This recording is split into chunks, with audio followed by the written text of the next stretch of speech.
I didn't lose my marriage in private.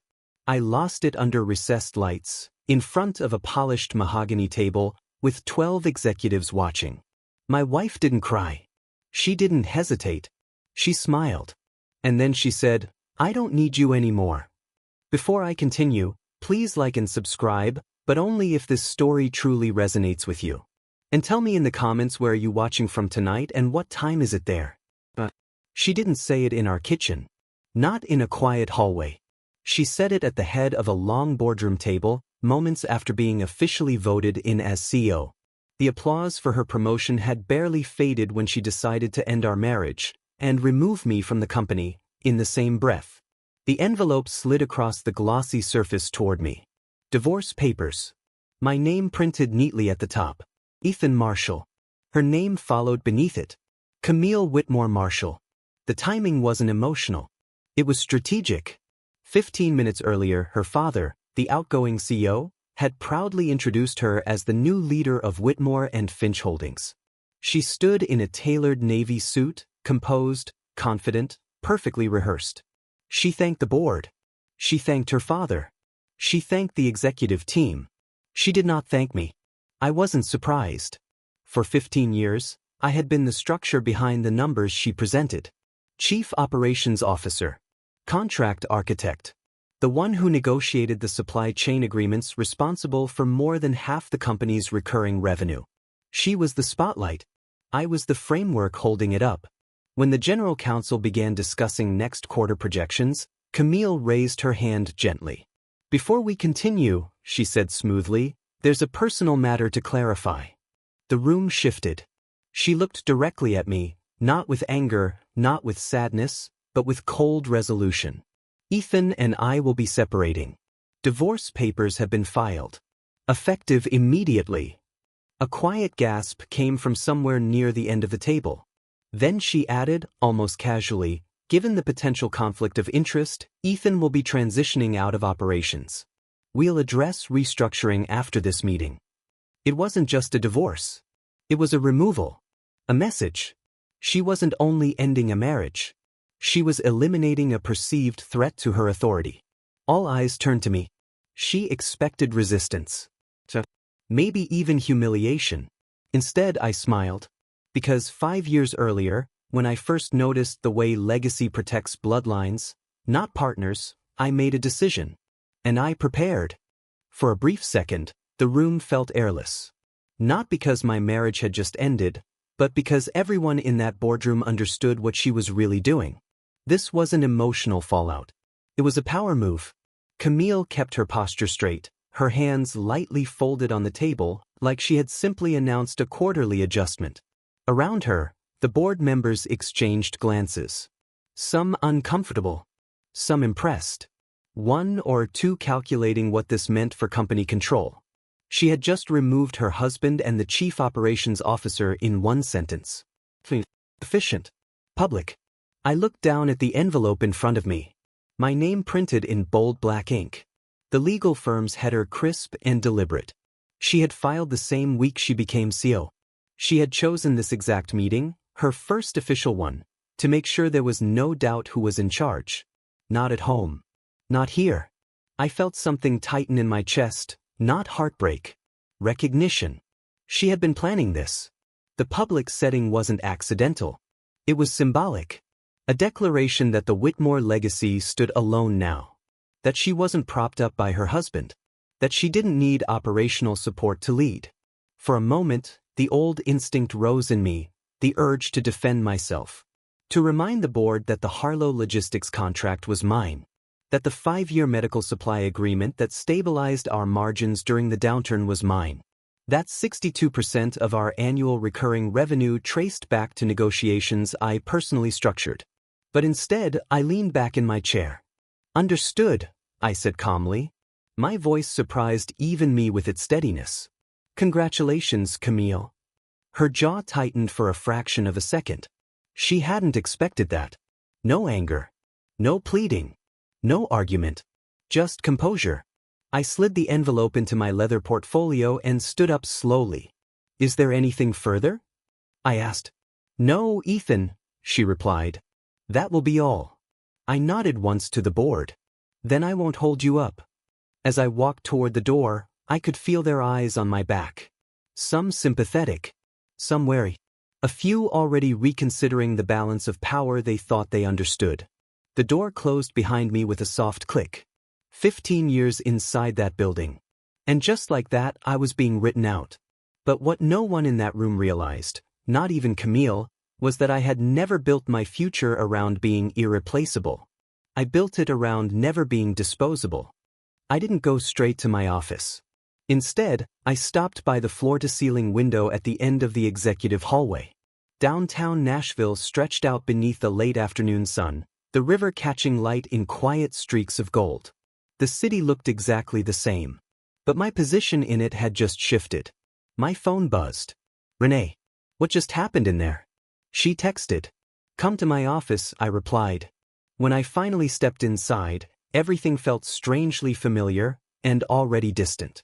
The framed awards, the client photos, the faint scent of leather and coffee that had settled into the furniture over a decade and a half. Renee stood the moment I walked in. "She did it, didn't she?" "She filed," I said, setting my portfolio on the desk. "And she wants me out of operations." Renee blinked. "She can't just." "She can," I interrupted gently. "She's so now." Silence filled the room. "Are you okay?" she asked carefully. It was a fair question. My wife had just ended our marriage in front of a room full of executives. She had publicly removed me from a role I built from the ground up. By tomorrow morning, the rumor mill would be unstoppable. And yet, "Yes," I said quietly. "I am." Because this wasn't the moment things fell apart. It was the moment something I had anticipated finally arrived. I walked to my desk and opened the bottom drawer, the one secured with a small silver lock. Inside was a dark brown leather folder. Thick, organized, labeled in clean block letters. Contingency structure, updated. Renee's eyes shifted to it. "You knew?" she asked. "I knew power changes people," I replied. "And I knew legacy favors blood." 5 years ago, when succession discussions first started circulating quietly through board conversations, I made a decision. Not out of fear. Not out of distrust. Out of awareness. I created Marshall Advisory Group. On paper, it was a consulting entity designed to optimize contract negotiations and increase operational efficiency. The board approved it without resistance. Margins improved in the first year alone. Everyone applauded the innovation. What they didn't study closely was the structure. New strategic agreements weren't hidden. They weren't concealed. They were routed. Carefully. Legally.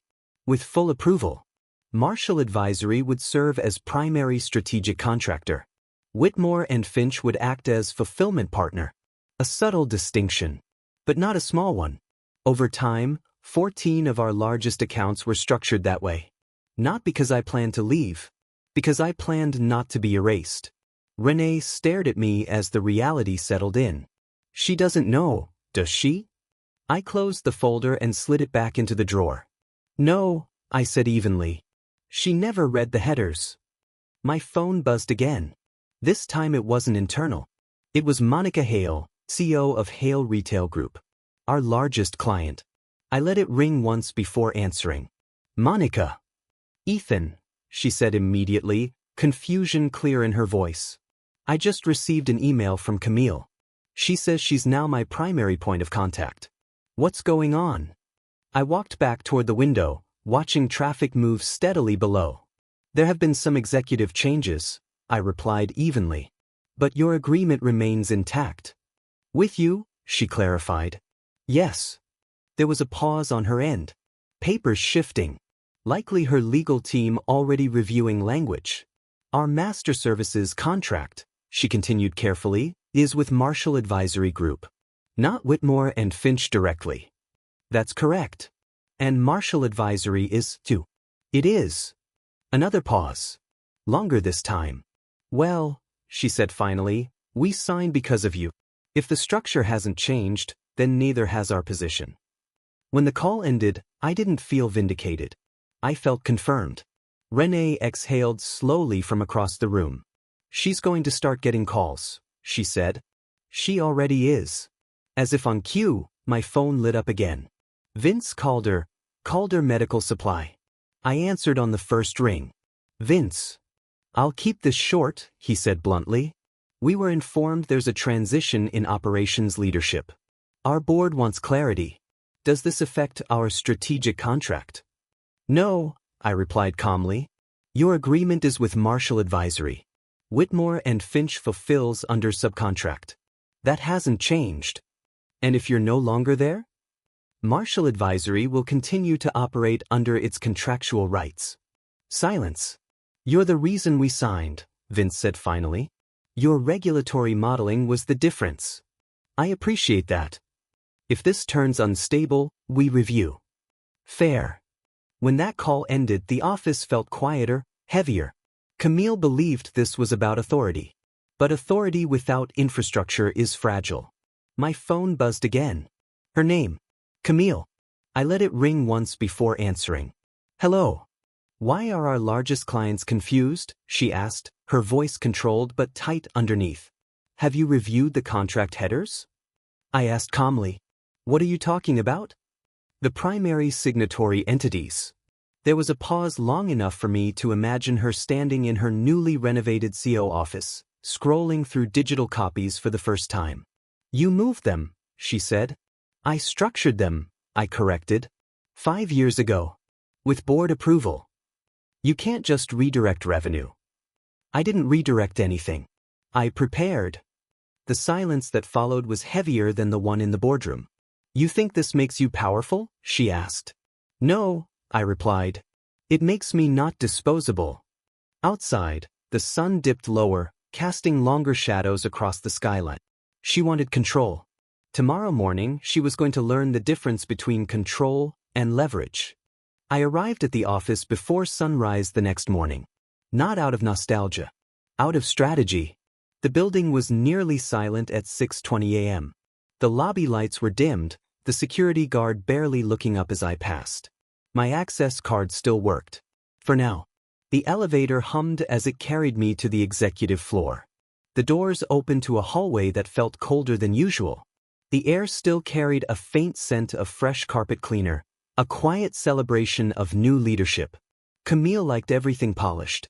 I walked into my office and closed the door behind me. The early light made the room feel smaller. The diplomas on the wall. The award plaque from the Nashville Business Journal. Framed photos from client site visits over 15 years. I began packing. Not hurried. Not angry. Methodical. Every object placed into a banker's box with care. Paperweights. Contracts. The pen my father gave me when I signed my first executive agreement. 15 years reduced to cardboard and bubble wrap. At 6:43 a.m., my phone buzzed. Monica again. Ethan, she said without greeting, our legal team pulled the contract. The master agreement is clearly with Marshall Advisory. Camille's email references Whitmore and Finch as the controlling entity. That's not accurate. Our structure hasn't changed, I replied evenly. Marshall Advisory holds strategic control. Fulfillment remains subcontracted. And if you're no longer operating inside Whitmore and Finch, we will continue through alternative partnerships. Your operations will not be disrupted. She didn't hesitate. But because we signed with you. Not a surname. That word lingered after the call ended. Surname. Whitmore. Legacy. Inheritance. But contracts don't care about legacy. They care about signatures. At 7:05 a.m., Vince called again. Our board wants written confirmation that your departure doesn't invalidate strategic clauses, he said. It doesn't, I replied. There's an assignment clause permitting subcontracted fulfillment. It's been in place since inception. So we're not obligated to stay exclusively with Whitmore and Finch? You're obligated to the terms you signed, I said carefully. Not to a title. He exhaled audibly. Keep me informed. By the time I sealed the second banker's box, 3 additional emails had arrived from procurement officers at other client firms. Polite, professional, concerned. It wasn't chaos. Not yet. It was confusion. And confusion in business is the moment before realignment. At 8:29 a.m., as employees began arriving, my phone lit up again. "Camille, where are you?" she demanded. "In my office." "Stay there." The line went dead. For minutes later, my door opened without a knock. She stepped inside. Perfect posture. Charcoal suit. Composed expression. Only her eyes betrayed the strain. "You structured 14 of our largest accounts through your LLC," she said quietly. "I proposed it 5 years ago," I replied. "You said it sounded boring. You never told me the scale. You never asked." Her jaw tightened. "You've put this company in jeopardy." "No," I said calmly. "You did, when you assumed title equaled control." For the first time since she slid that envelope across the table, uncertainty flickered across her face. "You'll attend the emergency board meeting at 10, she said. "I won't." Her eyes widened. "You're still under contract." "You asked me to transition out of operations yesterday," I reminded her. "In front of witnesses." The room felt smaller now. "You think this gives you leverage?" she asked. "I know it does." Silence. Then quieter. "You're willing to burn this place down?" I looked around the office I had helped build. "I built most of it," I said softly. "Why would I burn it?" Because this wasn't destruction. It was repositioning. For a long moment, neither of us spoke. The city outside my window was fully awake now. Traffic moving. Sunlight sharp and unforgiving. Inside the office, the air felt tight. Not explosive, just strained. "You divorced me in a boardroom," I said evenly. "Did you expect me to walk away quietly?" "I expected you to accept reality," she replied. "I did," I said. "That's why I prepared." Her expression shifted, just slightly. The anger didn't disappear, but something else moved in behind it. Realization. "You've been planning to leave," she said. "No," I corrected calmly. "I've been planning not to be trapped." Her phone buzzed in her hand. She glanced down at the screen, then back up at me. "2 more clients just called," she said tightly. "They're asking for you." I nodded once. "Because their contracts don't say your name." The words hung between us. For the first time since she stood at the head of that table and declared independence, Camille didn't look certain. "You're coming to the meeting," she said again, but it no longer sounded like an order. "My attorney will attend," I replied. Her jaw set. "You're making a mistake." I closed the lid on the final banker's box. "No," I said quietly. "You did." She stared at me for several seconds, searching for something, hesitation, regret, weakness. She didn't find it. Then she turned and walked out without another word. Through the glass wall, I could already see executives gathering down the hallway. Whispers moving quickly. Eyes flicking toward my office. The narrative was shifting. At 9:12 a.m., I stepped into the elevator carrying 2 banker's boxes. The doors slid closed with a soft mechanical hum. My phone buzzed again. "Renee, half the operations team is asking if you're hiring." I allowed myself a small, private smile. The contracts didn't say her name. And soon, neither would the people who actually understood how the system worked. By 9:45 a.m., I was no longer in the Whitmore and Finch building. I was sitting at my dining room table, laptop open, legal pad beside me, coffee growing cold as notifications stacked up faster than I could process them. At 9:20, Renee officially resigned. At 9:27, Jordan Ellis, Senior Operations Manager, texted, "If you're building something, I'm in." At 9:31, my attorney, Dana Klein, called. "They've scheduled an emergency board meeting," she said without greeting. 10 sharp. Topic, client volatility. I almost laughed. "Volatility," I repeated. Careful wording. "Very," she said. "Are you attending?" "No." "You are." There was a pause. "Bring the contract summaries," I added. "You think they haven't reviewed them yet?" she asked. "I think some of them signed things they didn't fully understand." Dana made a quiet sound of agreement. After we hung up, I opened a spreadsheet I hadn't needed in years, because I knew the numbers by memory. 14 top-tier accounts. Marshall Advisory controlled strategic agreements representing over 60% of Whitmore and Finch's annual recurring revenue. Not projected. Documented. Legal. I didn't hide it. I structured it. At 10:03 a.m., my phone vibrated again. Dana. You would have enjoyed that, she said. Tell me. Camille opened by accusing you of diverting core revenue. I closed my eyes briefly. And? Two board members interrupted her. They requested the original board minutes from 5 years ago.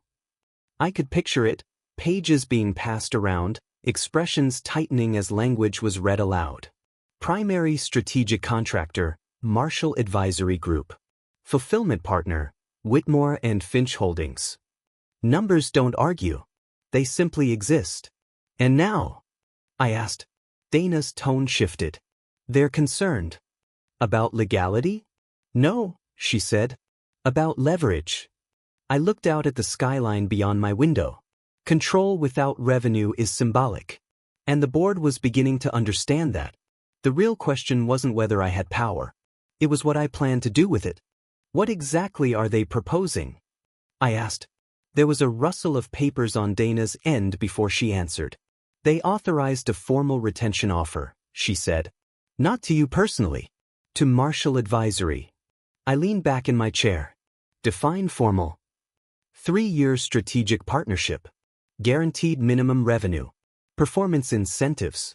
Autonomy clauses. They want stability. I almost smiled. Yesterday, I was being transitioned out. Today, they were drafting terms to secure my company. And Camille? I asked. A slight pause.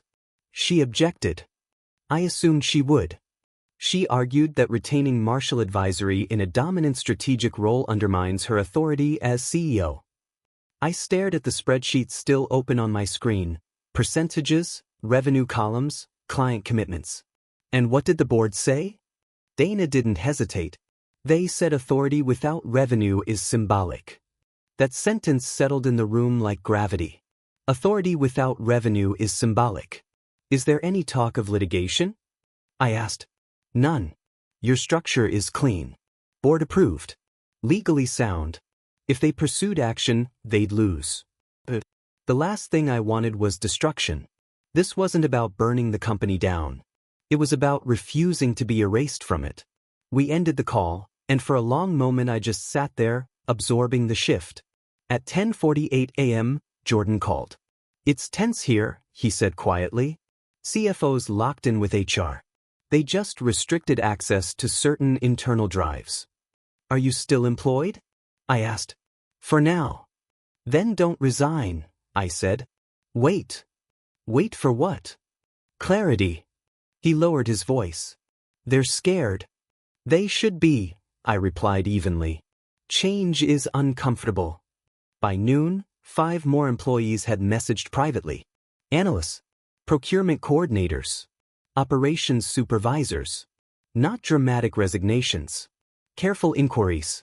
If you're starting something, are you building? Would there be space? Marshall Advisory had always been a shield. Now it was beginning to look like infrastructure. At 12:17 p.m., a new email arrived. From Camille. Subject, we need to talk. No greeting. No soft language. Just a time and location. 4:30 p.m. Coffee shop on West End. Alone. I stared at the message for several seconds. 5 years ago, she told me I was too cautious. Too calculated. Now she was seeing what patience actually looks like. At 1:02 p.m., Dana texted again. They're drafting the offer. 7 figures annually. 3-year minimum. I didn't reply immediately. Instead, I opened a new blank document. Marshall Advisory, expansion model. If this was happening, it wouldn't be reactive. It would be intentional. If half the operations team followed, if 2 independent fulfillment centers partnered, if our largest clients reaffirmed commitments directly with us, this wouldn't be revenge. It would be independence. At 2:18 p.m., another message came through. From Graham Whitmore. We need to talk. For 15 years, he treated me as useful. Never indispensable. Now, perhaps for the first time, he understood the difference. I set the phone down without answering. At 4:25 p.m., I walked into the coffee shop. Camille was already seated by the window. She looked composed, but not triumphant. For the first time since she slid those papers across the boardroom table, she looked uncertain. She didn't stand when I approached. The late afternoon sun filtered through tall windows, casting warm streaks across the wooden floor. Soft jazz played overhead. A few students typed quietly on laptops. The world felt normal. Ours wasn't. "You look tired," she said as I took the seat across from her. "So do you," I replied. Her fingers tightened slightly around her coffee cup before she steadied them. "They blindsided me," she said without preamble. Franklin and Ortega acted like the structure was obvious. "It was documented," I said evenly. "You could have emphasized it. I presented it 5 years ago. You called it operational detail." She exhaled slowly. "You know how much crosses my desk in a week?" "Yes," I said. "Because I filtered most of it before it reached you." That landed. Silence stretched between us. Not explosive, just heavy. "I didn't divorce you to humiliate you," she said finally. "You did it in front of the board," I replied calmly. "I needed to establish independence. From you. From the idea that I inherited authority." I studied her face. "You thought cutting me out would prove you earned it." "Yes," she admitted. "And did it?" She looked away toward the window. A delivery truck rolled past, briefly blocking the light. "No," she said quietly. "There was not anger, not pride, just honesty. You've put the company in a precarious position," she added. "No," I corrected gently. "I put myself in a secure one." "And the rest of us?" "You assumed I'd fold," I said. "That I'd walk away quietly. That the contracts and relationships would simply revert to you. That's how executive transitions work. For employees," I replied. "Not for architects." Her expression hardened slightly. "You're enjoying this?" I shook my head. "I'm exhausted. But I'm not sorry." The barista called out a name behind us. Someone laughed near the door. Life continued. "What do you want?" she asked finally. "Stability," I said. "For the clients. For the team. For myself." "You already have leverage." "I have options." "And which one are you choosing?" I didn't answer immediately, because the truth was I was still deciding. That morning, after Dana's call, I had spent hours drafting expansion plans. Not emotional ones, structural ones. By noon, Jordan had confirmed he was ready to move. By mid-afternoon, 3 more team members had reached out. By 3 o'clock, I had spoken with 2 independent fulfillment centers in neighboring cities. Both open to partnership. It wasn't elegant. It was decisive. "I'm not returning as your subordinate," I said finally. "I'm not offering that." "You might," I replied quietly. "If the board pressures you." She hesitated. "They've already drafted an offer to Marshall Advisory." "I know." Her eyes narrowed. "How?" "Because they understand risk. They're undermining me. They're protecting revenue." Her shoulders lowered just slightly. "For years," she said softly, "I felt like I was standing in your shadow. That surprised me." "You were Sue waiting," I said. "You were the substance," she replied. "I was the presentation." I considered that. "I never asked for the spotlight," I said. "I asked for respect." "And you think this is respect?" "No," I answered. "This is consequence." The words settled between us. Not revenge. Not punishment. Consequence. "What happens now?" she asked quietly. "That depends," I said.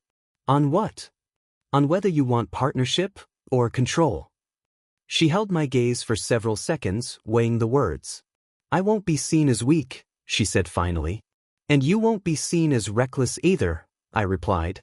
That was the line she was walking now, not between us, but between perception and performance.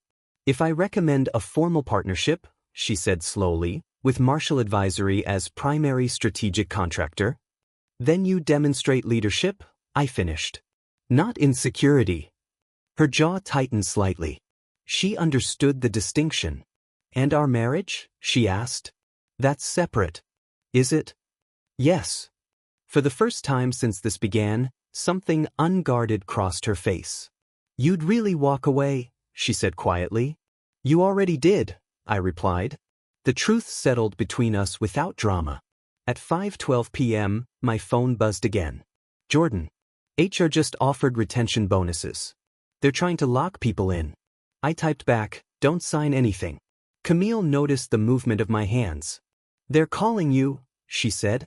Yes. How many? Enough. She leaned back, staring at the ceiling for a moment. You planned this. I prepared for instability, I corrected. Silence again. Then she straightened. I'll recommend the partnership, she said. 3 years. Competitive terms. That's a start. And after that? After that, I said, standing as well, we see whether collaboration is stronger than ego. She hesitated, just a fraction, before extending her hand. For business. I looked at it briefly before shaking. For business. When she left the coffee shop, she didn't look diminished. She looked human. And that was new. I stayed behind for a few minutes, reopened my laptop, and adjusted the expansion document. If this partnership moved forward, it wouldn't be defensive. It would be strategic. By 7 p.m., I had secured provisional agreements with 2 independent fulfillment centers.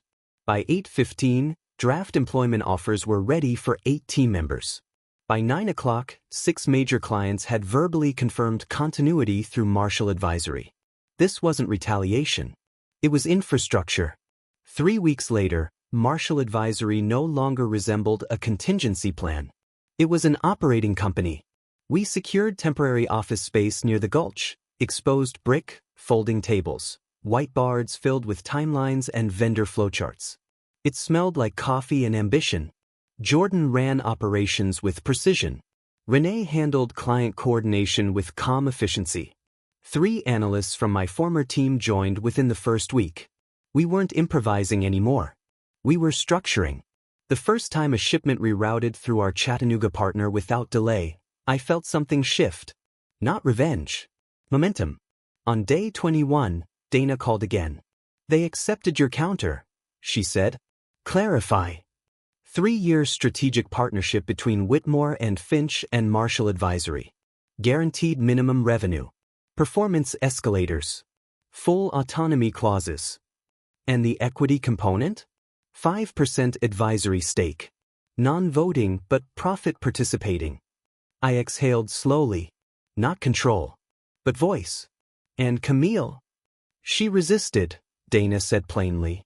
The board gave her an ultimatum. Sign the partnership or step down.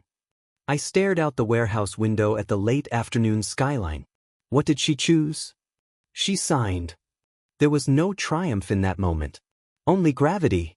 The shift wasn't loud. It was structural. And structures, once altered, rarely returned to their original form. The official announcement went out the following Monday. Whitmore and Finch Holdings is pleased to announce a strategic partnership with Marshall Advisory Group to enhance operational resilience and long-term growth. Resilience. An interesting choice of word. My phone didn't stop vibrating for hours. Clients. Former colleagues. Competitors pretending to congratulate me while quietly reassessing their own exposure. At 4:17 p.m., Graham Whitmore requested lunch. I accepted. He chose the same steakhouse he'd favored for decades, dark wood, low lighting, white tablecloths that absorbed sound and secrets equally well. He looked older. Not fragile. Just aware. You've built something impressive, he said after the waiter left. I structured something sustainable, I replied. He nodded once. I underestimated you. That's not new, I said calmly. He didn't argue. I thought Camille needed the spotlight to grow, he continued. I assumed you preferred stability. I preferred respect, I said. He held my gaze longer than usual. I should have made you so. The words landed heavier than I expected. I didn't need the title, I said. But I deserved the consideration. He exhaled slowly. I'm asking you to come back, he said. As so. I studied him. And Camille. She would transition to Chief Marketing Officer. I almost smiled, not because it was amusing, but because of the irony. She'd never accept that. She already has, he replied quietly. Conditionally. Of course. He leaned forward slightly. She wants reconciliation. Personally and professionally. There was. Business and marriage intertwined again. No, I said. He didn't look surprised. I won't return as a symbol of restored unity, I continued. Marshall Advisory is stable. Profitable. Independent. You'd walk away from legacy? I already did. Lunch ended without drama. When I stepped back into the Nashville air, it felt sharper, cleaner. That evening, Camille came to our temporary office. Unannounced. Jordan glanced at me through the glass wall but didn't intervene. She looked different. Less polished. More direct. They offered you my position, she said. Yes. And you declined. Yes. Why? Because I don't want to build inside a structure that only respects me when I threaten it. Silence filled the small office. You always believed you were stronger, she said quietly. I believed I was prepared. And you were. No bitterness in her tone this time. Just acknowledgement. I made a mistake, she said. Yes. I confused authority with independence. Yes. I thought divorcing you publicly would prove I wasn't propped up. It proved something, I replied. Just not what you intended. Her shoulders lowered. I don't want to be your enemy. You're not, I said. But we're not partners either. Not in marriage. No. The truth hurt, but it was clean. What about business? She asked. Business runs on contracts, I said. Not ego. A faint smile touched her lips. You were always better at contracts. And you were always better at rooms. We stood there for a moment, the quiet hum of our growing team outside the door filling the space. I'll make the partnership work, she said. So will I. And the divorce? It proceeds. She nodded once. No theatrics. No apologies. Just acceptance. 3 months later, Marshall Advisory crossed $40 million in annualized revenue. We grew from 8 employees to 23. Systems stabilized. Clients expanded commitments. Whitmore and Finch regained footing, but under terms that required acknowledgement of what they once overlooked. Camille sent operational updates regularly. Professional. Precise. We didn't talk about marriage. We didn't need to. Because the line between us hadn't been drawn by anger. It had been drawn by structure. And once structure shifts, it rarely shifts back.